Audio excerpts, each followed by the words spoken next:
संत कबीर जी कहते हैं, धीरे धीरे रे मना, धीरे सब कुछ होए, माली सींचे 100 घड़ा, ऋतु आए तो फल हुए।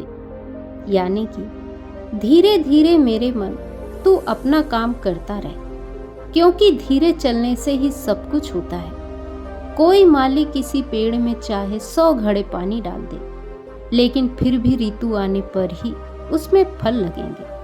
लेकिन विडंबना यही है कि सही समय आने तक सभी लोग इंतजार नहीं कर पाते, और इंतजार नहीं कर पाते इसीलिए असफल हो जाते हैं। जो भी इंसान अपने जीवन में सफल होना चाहता है, उसे यह समझना चाहिए कि एक जगह ही मिट्टी खोदने से कुआं बनता है और उसी कुएं से पानी निकलता है जो हमारी प्यास बुझाता है। लेकिन धैर्य न होने के कारण इंसान अलग अलग जगह पर मिट्टी खोदता रहता है और आखिर में परेशान होकर खुद को समझा भी लेता है कि मेरा तो भाग्य ही खराब है, मुझे तो पानी कहीं पर मिला ही नहीं। अगर वह एक जगह ही मिट्टी खोदता रहता तो पानी निकलने की संभावना बहुत ज्यादा बढ़ जाती। एक जगह मिट्टी खोदने का तात्पर्य यहाँ पर यह है कि आप जो कर रहे हैं, आपने जो किया है, जिसमें आपका हुनर है, जो आपने सालों साल सीखा है, उसी पर अपना समय लगाते रहिए। चाहे अभी तक आपको उसमें सफलता नहीं मिली हो, लेकिन निराश मत होना, क्योंकि अभी आप सफलता के बिल्कुल नजदीक खड़े हो। अगर आप अभी हार मान गए तो आपको फिर से एक नई शुरुआत करनी पड़ेगी। कोई नया काम सीखना पड़ेगा, नया हुनर पैदा करना पड़ेगा, और उसमें फिर से सालों का समय लग जाएगा। अभी तक जो सीखा है, अभी तक जहां पर मेहनत करी है, वहीं पर मेहनत करना जारी रखिए। अगर दरवाजे पर पहुंचकर वापस लौट गए तो खुद को कभी माफ नहीं कर पाओगे। बाद में हमेशा पश्चाताप करोगे कि दरवाजे पर खड़ा था, थोड़ी सी मेहनत करनी थी, बस एक कदम अंदर रखना था और सफलता मेरे सामने थी, लेकिन दरवाजे से वापस लौट आया। काश थोड़ी सी मेहनत और करी होती, थोड़ी सी हिम्मत और दिखाई होती तो अंदर प्रवेश कर ही गया था। हिम्मत हारनी थी तो शुरुआत में हारनी थी। जब मंजिल आंखों के सामने होती है तो कभी हार नहीं मानी जाती, बल्कि हौसला और ज्यादा बुलंद किया जाता है। जो लोग समय और धैर्य के सिद्धांत को नहीं समझते हैं, वो जीवन भर अलग अलग कार्य क्षेत्रों में प्रयास करते रहते हैं, लेकिन उन्हें सफलता हासिल नहीं होती। ऐसे लोग अपने जीवन से भटक जाते हैं। आखिर में पश्चाताप के अलावा कुछ हाथ नहीं लगता। अगर आप एक ही रास्ते पर मीलों तक आगे बढ़ चुके हो तो वापस लौटने का कोई रास्ता नहीं होता। अगर आप उस रास्ते से वापस लौटोगे तो फिर से वही मुश्किलें सामने आएगी, वही कांटे फिर से पैर में लगेंगे, वही तकलीफें फिर से जन्म लेगी। यही रास्ता आपको आपकी मंजिल तक पहुंचाएगा। अगर रास्ता बदलना था तो शुरुआत में बदलना था, अब कोई चारा नहीं है। लेकिन आज के समय में लोगों में धैर्य बहुत कम बचा है। दूसरों की देखा देखी, दूसरों से प्रभावित होकर इंसान तत्काल सफलता हासिल करना चाहता है, और इसीलिए जल्दी सफल होने के चक्कर में वह अपने जीवन में ऐसे रास्ते पकड़ लेता है जो उसे अंधेरी दुनिया में भटका देता है, गलत कामों की तरफ उसे धकेल देता है, जहां से वापस लौटने का कोई तरीका नहीं होता है। ब्रह्मांड के अखंड नियमों में से एक नियम यह भी है कि समय आने पर ही सब कुछ होता है। इस प्रकृति के नियम को आप हर चीज में पाएंगे, हर वस्तु में पाएंगे, हर काम में पाएंगे। प्रकृति का विधि विधान समय के अनुसार चलता है। ऋतु आने पर ही फल लगेंगे। सुबह होगी तभी धूप निकलेगी, रात होगी तो अंधेरा होगा। आपको नहीं लगता कि प्रकृति के सभी नियम समय के अनुसार ही चलते हैं? तो फिर आप और हम प्रकृति के बाहर कैसे हो सकते हैं? हमारे नियम प्रकृति के नियमों से बड़े कैसे हो सकते हैं? और अगर हम प्रकृति के नियम समझते हैं तो हम यह क्यों नहीं समझ पाते कि प्रकृति के नियमों के अनुसार समय आने पर ही हम सफल हो पाएंगे? क्यों हम सही समय तक इंतजार नहीं कर पाते? इसका जवाब यह है कि हमें सही समय का पता ही नहीं होता। सुबह और शाम का तो हमें पता होता है कि ये कब होगी, लेकिन हमारी सफलता हमें कब मिलेगी उस समय का हमें सही से पता नहीं होता, और इसीलिए हम उम्मीद हार जाते हैं, अपना रास्ता बदल देते हैं और जीवन में असफल होते चले जाते हैं। यह भी सोचने की बात है कि एक इंसान कितना इंतजार करेगा, 5 साल, 10 साल, 15 साल, और तब भी उसे सफलता नहीं मिल रही हो तो उससे ज्यादा इंतजार भला क्यों करेगा।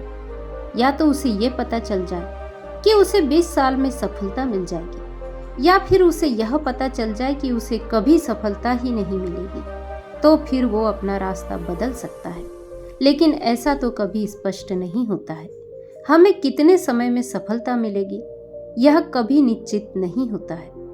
जो मनुष्य अपने काम में तल्लीन होकर उस काम को सीख रहा है वह सफलता जल्दी हासिल करेगा, और जो अपने काम को टाल रहा है तो स्वाभाविक सी बात है उसको ज्यादा समय लगेगा। तो इसीलिए प्रकृति ने सफल होने के लिए समय की कोई निश्चित इकाई नहीं बनाई है, क्योंकि हर मनुष्य के हिसाब से उस समय की अवधि अलग अलग हो सकती है। लेकिन जो समझदार है वह जानते हैं कि कम समय में सफलता कैसे हासिल की जाती है। अगर व्यक्ति असफल होने का डर और सफल होने का लालच अपने मन से निकाल देते हैं तो ऐसे लोग जल्दी ही अपने जीवन में सफल हो जाते हैं, क्योंकि उनके लिए अपना काम ही ध्यान बन जाता है। और जब हमारा काम ही हमारे लिए ध्यान बन जाता है तो जो चीज हम 10 दिनों में सीख रहे हैं वह हम 1 दिन में सीख सकते हैं। लेकिन हम अपने काम को ध्यान क्यों नहीं बना पाते, इसके पीछे का कारण भी जान लेना आवश्यक होता है। हम अपने काम को ध्यान इसीलिए नहीं बना पाते क्योंकि हर काम के पीछे या तो हमारा लालच जुड़ा होता है या फिर कोई डर जुड़ा होता है। कुल मिलाकर यह समझिए कि हम उस कर्म के फल को लेकर चिंतित रहते हैं। अगर हम उस कर्म के फल की चिंता अपने मन से निकाल दें और सिर्फ अपना ध्यान उस कर्म पर ही लगाएं तो सफलता मिलना निश्चित हो जाती है। लेकिन अपने कार्य क्षेत्र में कुछ समय बिताने के बाद ही इंसान का मन दुखी हो जाता है। वह परेशान हो जाता है कि सफलता तो मिल नहीं रही तो मैं क्यों मेहनत करूं, अपना रास्ता ही बदल देता हूं। और एक बार अगर मन को भटकने का रास्ता मिल जाता है तो वह हमेशा भटकते रहता है। आप एक काम को छोड़कर दूसरे काम को शुरू करेंगे तो उसमें भी आपका मन भटक जाएगा, क्योंकि आपके मन की प्रवृत्ति भटकने की हो गई है। आपने एक जगह पर समय लगाकर धैर्य रखकर मेहनत करने का सोचा ही नहीं, उसका अभ्यास ही नहीं किया। इसीलिए आपका धैर्य इतना कमजोर हो गया कि वह किसी भी काम पर ज्यादा समय तक मेहनत नहीं करना चाहता। आपने ही अपने मन को इतनी आजादी दी है।